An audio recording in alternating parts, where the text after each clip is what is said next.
Seja mais um inscrito no canal. E não esqueça de deixar o seu curte e like no vídeo. Obrigado. Que centelha fez brilhar o momento da criação? O mistério acendeu a mais ousada e controversa questão de todos os tempos. Os humanos gostariam de saber as suas origens. Nós gostaríamos de saber como a vida surgiu na Terra. E agora, a ciência acredita que tem as respostas. Até construiu a maior máquina da Terra para recriar o início dos tempos. Faça um passeio numa nave virtual de volta ao Big Bang.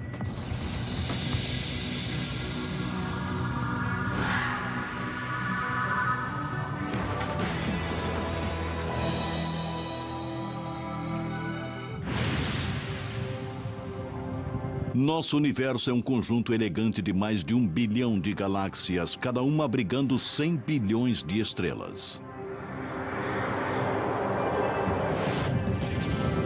Ainda não se sabe quantos planetas existem. Nós sabemos que a Terra fez sua residência na galáxia Via Láctea. Nosso planeta azul orbita o Sol como uma pedra de safira, o único corpo celestial conhecido até agora a ter vida. Mas como nosso mundo chegou aqui?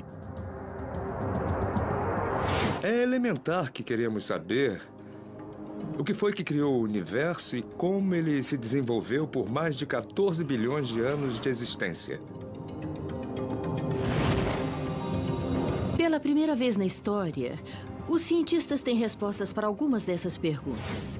No sentido de que o universo é tudo que conhecemos, tudo que vemos, e o que o Big Bang faz é nos dizer como chegamos aqui.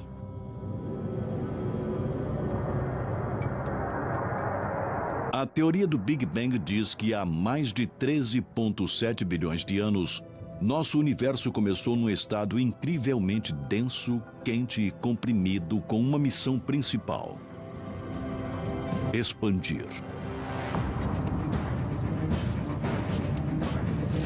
Houve uma explosão cósmica que criou as estrelas, os céus, as galáxias à nossa volta. Então, para onde olhamos, vemos restos dessa explosão cósmica que pôs em movimento o universo. O Big Bang é agora uma teoria da física bem aceita para explicar o que aconteceu depois que o nosso universo nasceu. É confirmada por dados científicos sonoros e observações. Uma teoria não é somente uma ideia antiga com que você sonha no meio da noite. Somente após passar por vários testes, ela é elevada à posição de teoria. Se você olhar a teoria do Big Bang, nós não temos um ponto de dados. Temos centenas de pontos de dados que se encaixam exatamente na teoria do Big Bang.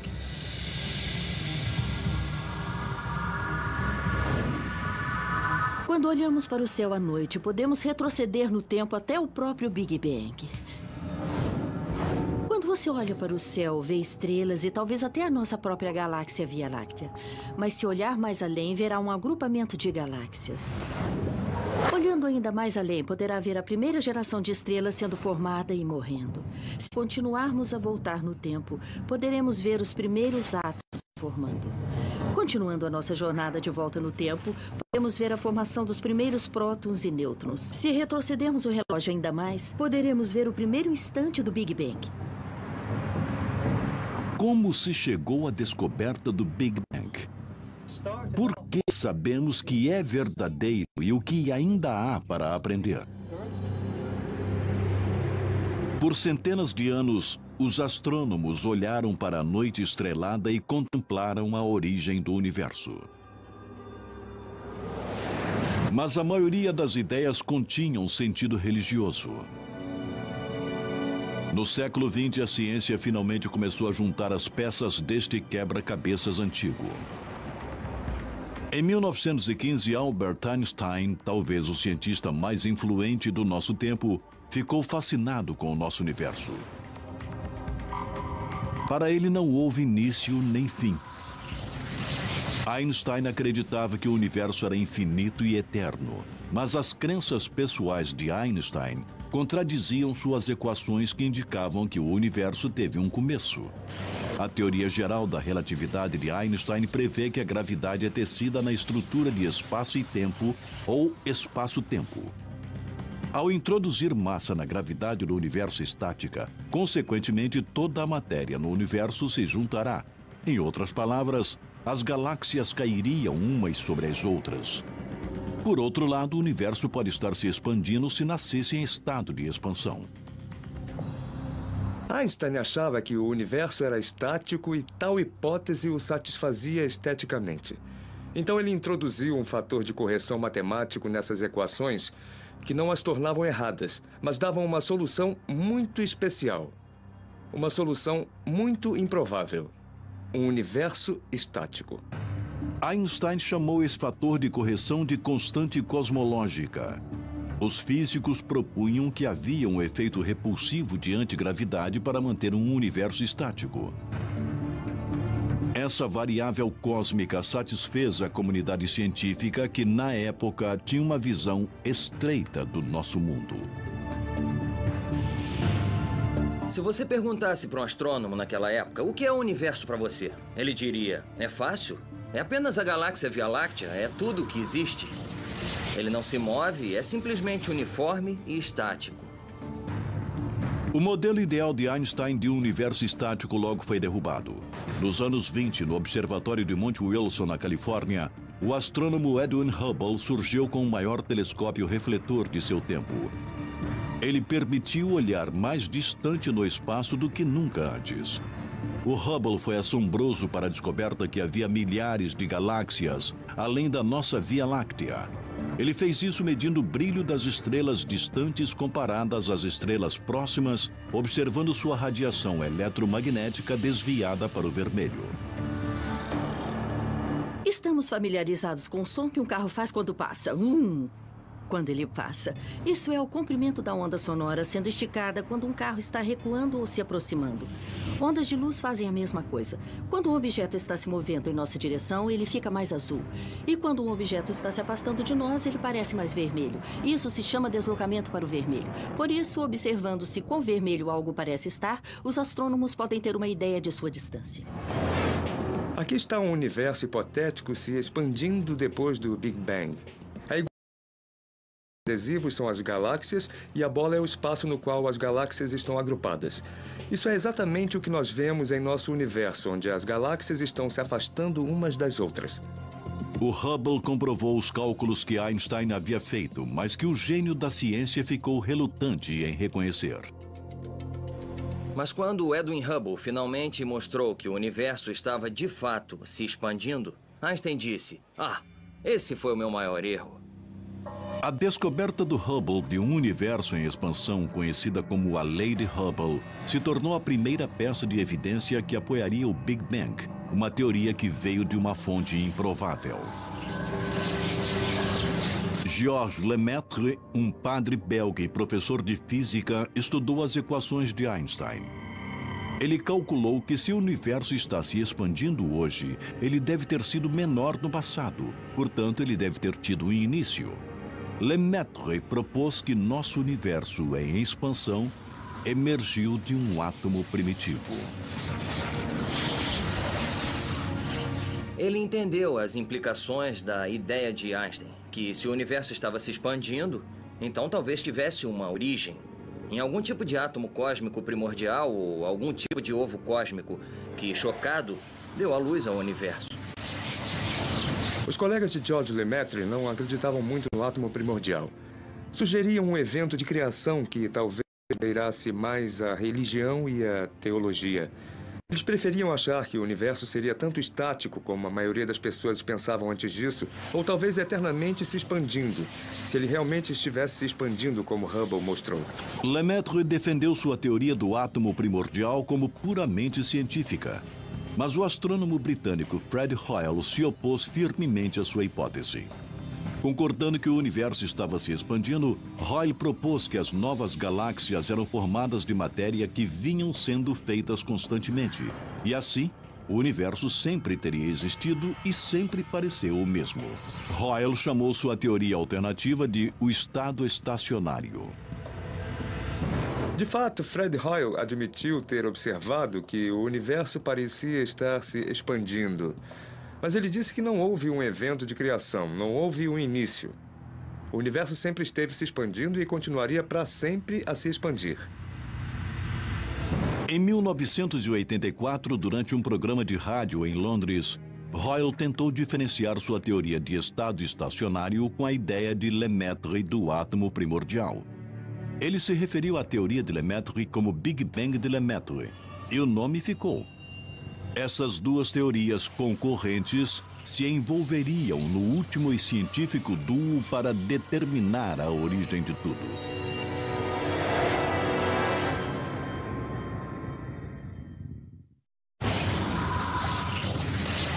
Em meados do século XX, a origem de nosso universo ainda era uma grande incógnita. Duas teorias opostas estavam no meio dessa batalha científica. O estado estacionário de Fred Hoyle e a ideia do Big Bang de Georges Lemaitre. Para que as duas teorias fossem provadas, cada uma deveria explicar a origem dos elementos do universo e de que matéria tudo era feito. Havia elementos leves, como o hidrogênio primário e hélio, e elementos pesados, como nitrogênio, carbono, oxigênio e ferro. Sob altas temperaturas, o elemento leve do hidrogênio se funde para formar hélio. Por sua vez, o hélio se funde em elementos mais pesados. Fred Hoyle propôs que a criação de todos esses elementos mais pesados do que o hidrogênio aconteceu no núcleo de estrelas ardentes num processo chamado fusão nuclear. Isto também incluía o segundo e mais abundante elemento, o hélio. William Fowler, que era um físico nuclear, e Fred Hoyle explicaram como as estrelas fazem os elementos e, portanto, eles achavam que também as estrelas faziam hélio. E assim todos os elementos eram feitos nas estrelas e não precisava haver um Big Bang. Mas a teoria de Hoyle tinha vários problemas evidentes. O mais importante é que ela não explicava como o hidrogênio era formado, pois as estrelas mais antigas deveriam ter sido formadas com hidrogênio já existente. Hoyle acabou com esse problema sugerindo que o hidrogênio e o hélio sempre existiram e sempre foram espontaneamente criados. Mas outros começaram a questionar a hipótese de Hoyle. Nos anos 40, o físico russo Georg Gamow também estudou a origem dos elementos químicos. Usando a teoria do Big Bang, ele previu as proporções relativas do hidrogênio e do hélio no universo e descobriu que deveria conter muito hélio, que só pode ser criado pela fusão de dois átomos de hidrogênio. Gamow descobriu que o hidrogênio cria quase 75% dos elementos em nosso universo e o hélio só 25%. Ele concluiu que as estrelas sozinhas poderiam gerar tanto hélio.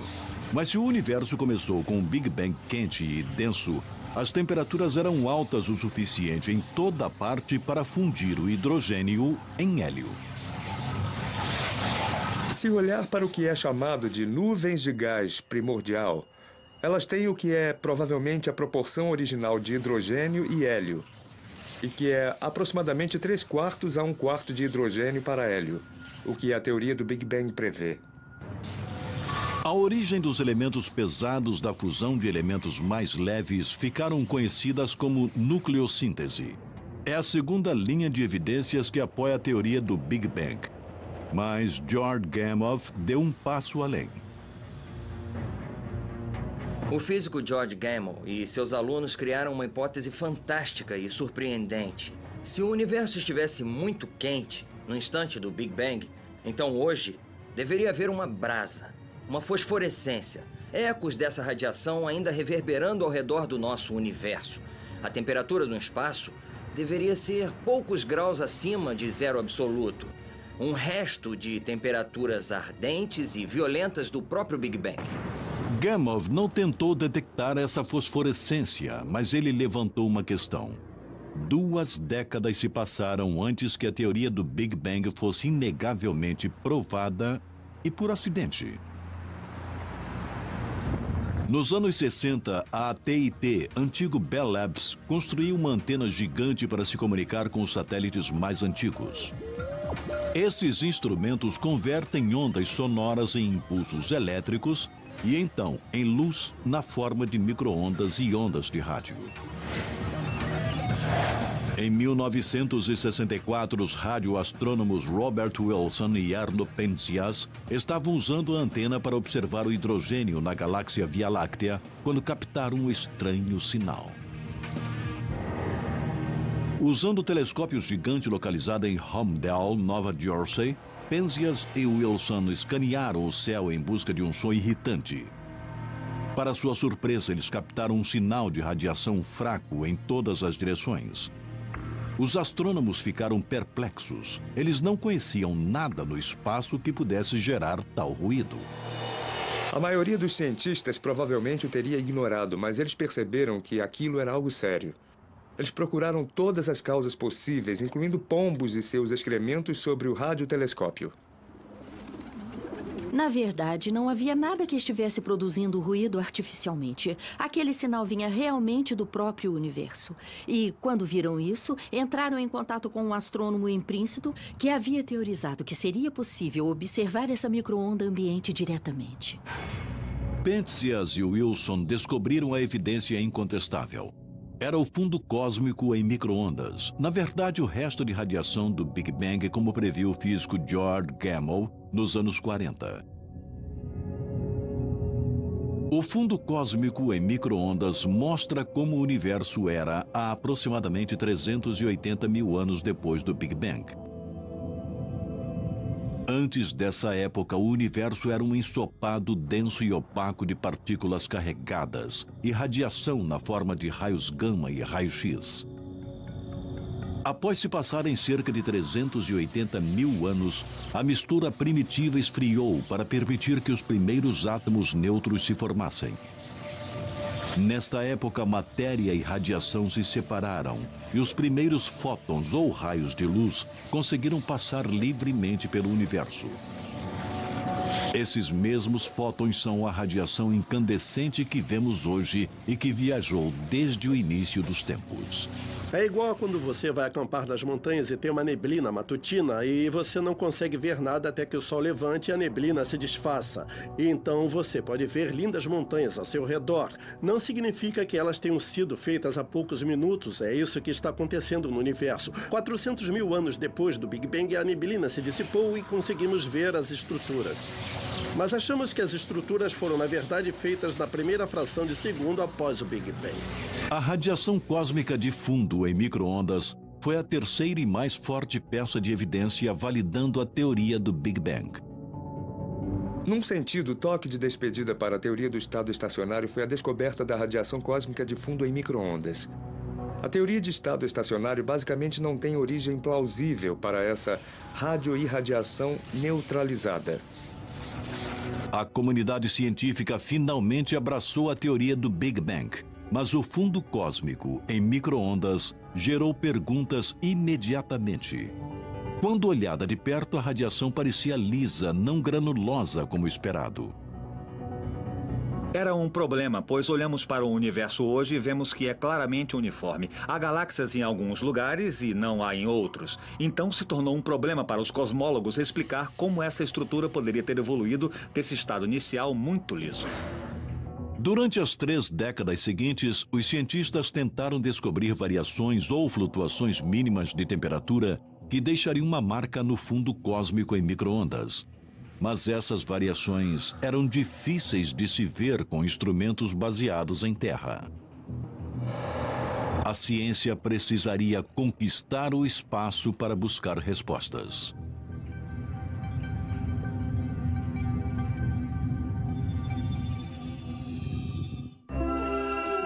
Olhando em volta, qual é a pessoa mais sexy? Durante décadas de sua descoberta, os cientistas tentaram descobrir por que radiação cósmica de fundo em micro-ondas, a fosforescência do Big Bang, não criava uma imagem verdadeira de como nosso universo realmente era. Ele parecia ser perfeitamente liso. Então, como poderíamos ter estrelas e galáxias com um início tão uniforme? Em 2001, a NASA finalmente criou a Wilkinson Microwave Anisotropy Probe, ou WMAP. Esse satélite de segunda geração produziu uma série de mapas pontuados que ofereciam uma planta cósmica para a evolução do nosso universo. O WMAP mediu variações mínimas na densidade da temperatura do fundo cósmico em micro-ondas.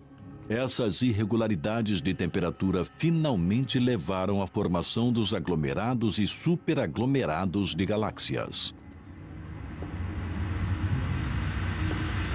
Havia pontos quentes 30 milionésimos de 1 grau mais quente e pontos frios 30 milionésimos de 1 grau mais frios. E essas irregularidades basicamente nos dizem que existem agrupamentos de massa antigos na história do universo, que poderiam então oferecer as sementes onde os aglomerados de galáxias desintegraram. O WMAP também ajudou a confirmar a idade do universo, entre 13,7 e 13,8 bilhões de anos. Mas mesmo com as informações captadas do WMAP, ainda havia grandes problemas com a teoria do Big Bang. O fundo cósmico em micro-ondas revelou que a temperatura no espaço era estranhamente uniforme. Regiões distantes têm a mesma temperatura, ainda que estejam separadas por 90 bilhões de anos-luz. Na teoria do Big Bang ainda havia fios soltos. Se você estiver nessa posição e olhar naquela direção, então, a princípio, você está olhando para duas partes do universo que não deveriam estar conectadas. Não houve tempo suficiente, desde o início do universo, para esses dois pontos fazerem contato um com o outro. Para solucionar esse dilema cósmico, uma teoria chamada inflação foi introduzida. A lei de Hubble provou que o nosso universo vem se expandindo desde o início dos tempos.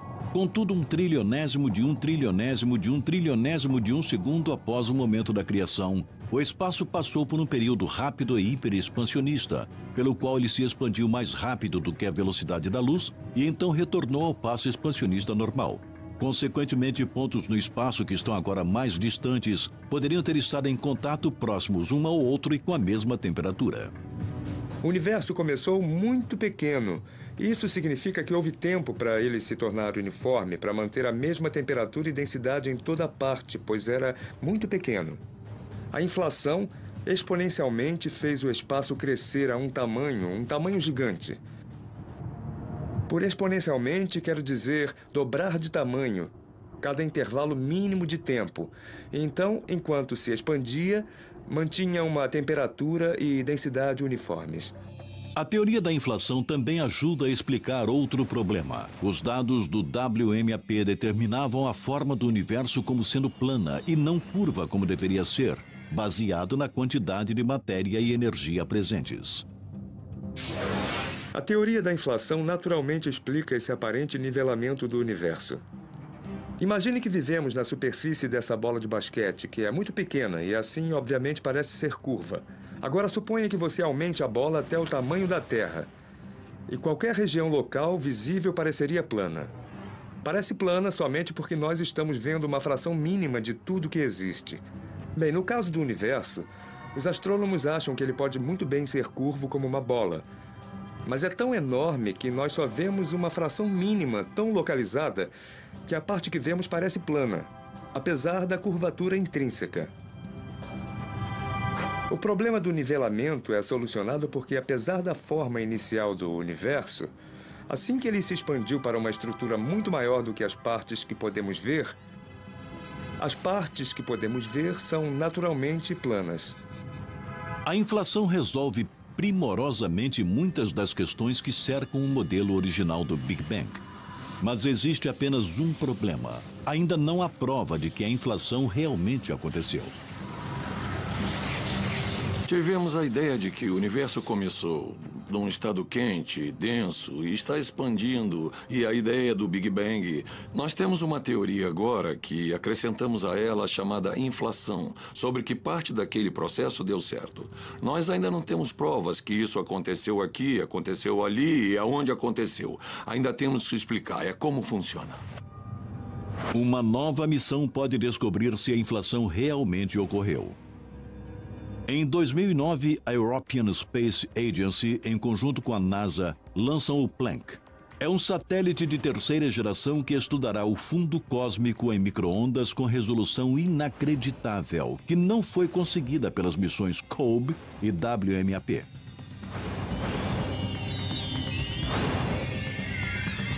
Se você vai a um parque de diversões e se olha num daqueles espelhos engraçados, a imagem que você vê de si mesmo está distorcida. Mas já que você sabe como deverá aparecer, você pode deduzir que aquele espelho estava distorcido.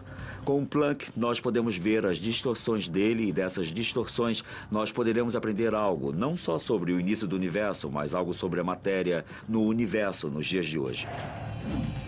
Os cientistas estão tentando provar que a inflação existiu, encontrando algo que tenha ficado para trás. Ondas gravitacionais são vibrações no tecido do espaço-tempo que são emitidas por objetos em movimento. Einstein previu que as ondas gravitacionais existiram, mas elas nunca foram diretamente observadas. Ainda se a inflação realmente ocorreu, o evento expansionista energético deveria ter emitido uma onda de gravidade que ainda é ressonante até hoje. Vai chegar o dia em que tudo terminará. O dia em... Na fronteira da Suíça e França, o laboratório de física chamado CERN acolhe a maior e mais complexa máquina científica já construída.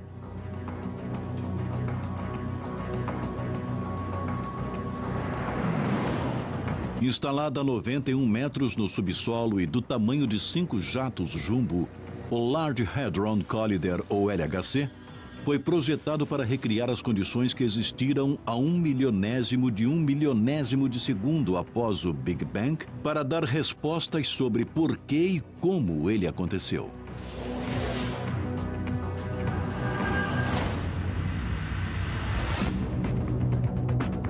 Partículas subatômicas chamadas prótons são enviadas unindo a 27 quilômetros no subsolo. Curso circular em direções opostas a mais de 99,9% da velocidade da luz. 4 detectores localizados dentro do túnel agem como câmeras para gravar as colisões.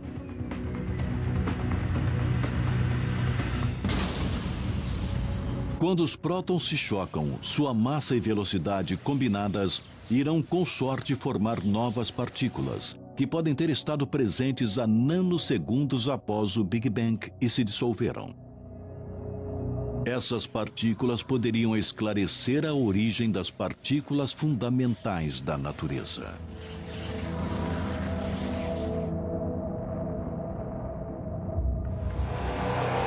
Estamos procurando por novas partículas. Pode ser que essas novas partículas vivam por somente um pequeno instante e se dissolvam em outras partículas.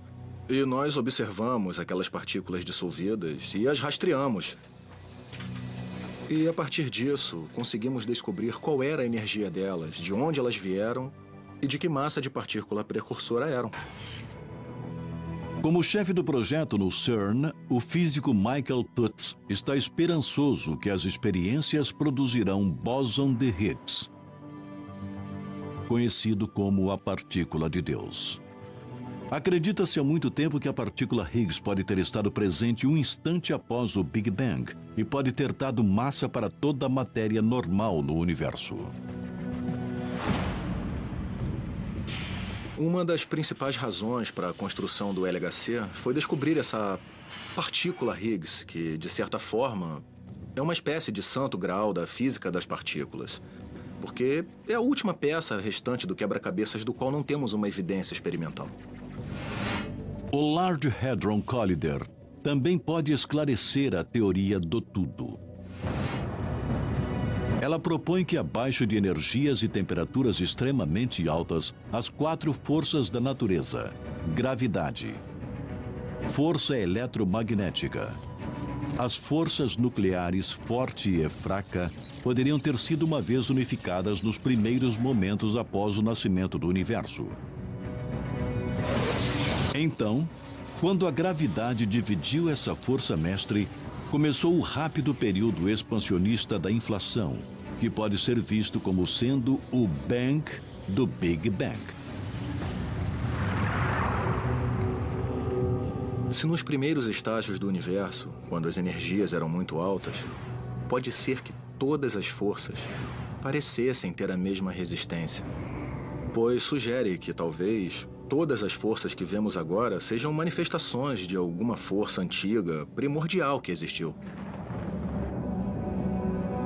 Alguma força mais antiga existiu para criar o Big Bang? E se fosse, de onde veio?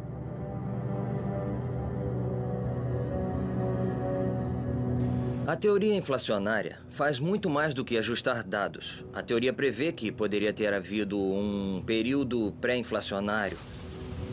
Ela diz que se o Big Bang aconteceu uma vez, poderia acontecer de novo. E de novo, e de novo, e de novo.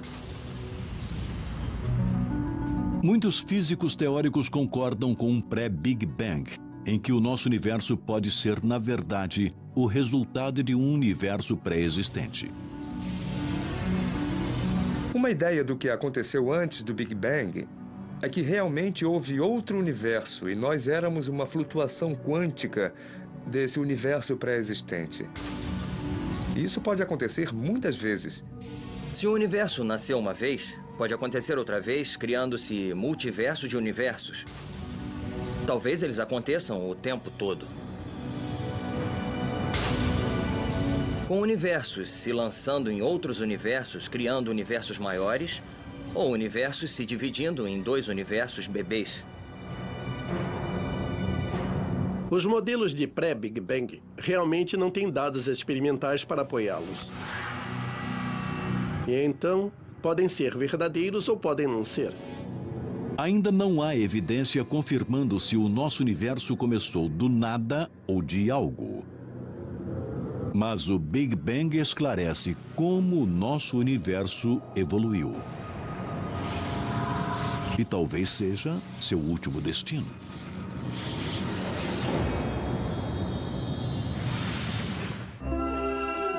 Olhando em volta, qual é a pessoa mais sexy?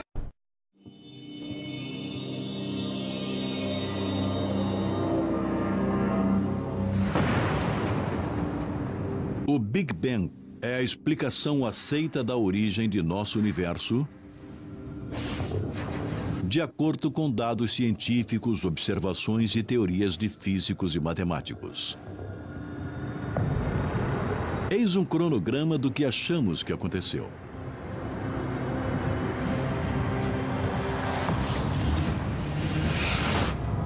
O universo começou num estado quente e denso e mínimo.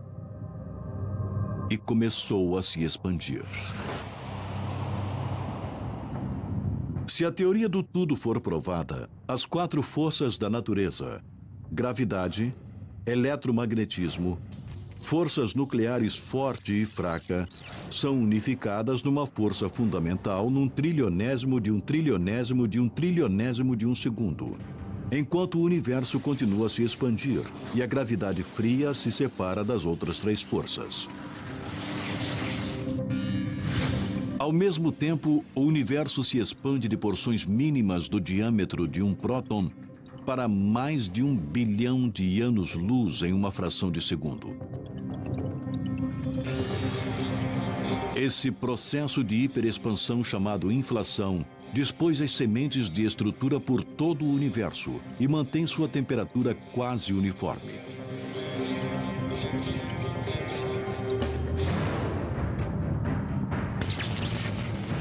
Quando a inflação diminui, as forças eletronucleares fraca e forte tornam-se forças separadas. Elas interagem com o mar de partículas e antipartículas para criar uma sopa cósmica de energia. 100 segundos após o Big Bang, as temperaturas caíram para 1 bilhão de graus. Prótons e nêutrons se fundem pela força nuclear forte para criar o núcleo de hidrogênio pesado.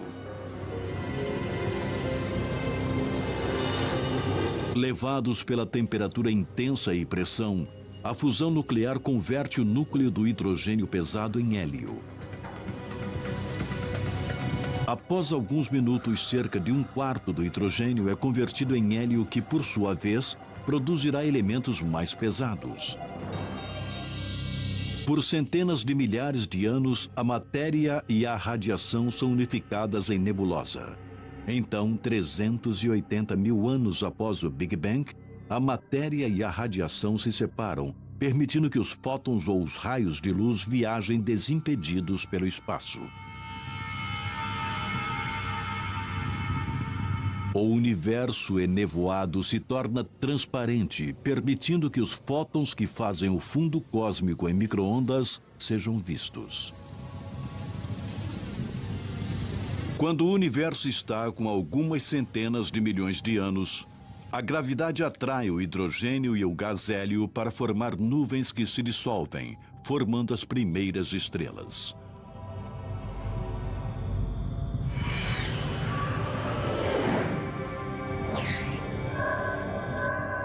Quando o universo está com cerca de 500 bilhão de anos, grupos de estrelas e gás formam as primeiras galáxias. Enquanto as galáxias se agrupam sob a força da gravidade, as primeiras estrelas morrem e liberam elementos pesados recém-formados. Carbono, nitrogênio e oxigênio. Elementos básicos à vida. Esses elementos pesados finalmente se moldam para formar novas estrelas. Mais de 9 bilhões de anos após o Big Bang, o nosso Sol se forma dentro de uma nuvem de gás na galáxia Via Láctea. Restos de gás de partículas de poeira circundam o Sol e se unem para formar os planetas no nosso sistema solar, incluindo a Terra. Tudo que vemos em nosso planeta emergiu da poeira estelar, que se originou há mais de 13,7 bilhões de anos atrás numa súbita centelha de energia. Você poderia considerar o nosso Sol o neto da primeira geração de estrelas que foram formadas logo após o Big Bang. Mas o que o modelo Big Bang prenuncia sobre o futuro de nosso universo? Uma teoria é que, como o nosso universo continua a se expandir, a matéria ficará cada vez mais fina. As galáxias consumirão seus suprimentos de gás para formar novas estrelas e as estrelas antigas explodirão. O universo se tornará escuro e insuportavelmente frio. Num certo ponto distante no futuro, o universo ficará tão frio que nem mesmo a própria vida conseguirá viver num universo congelado. O modelo Big Bang é um dos triunfos científicos dos últimos 100 anos. Através de um exame minucioso e luta, a ciência mapeou agora uma viagem de volta a quase ao início dos tempos. E a busca continua, enquanto novas descobertas responderão por que estamos aqui e de onde viemos.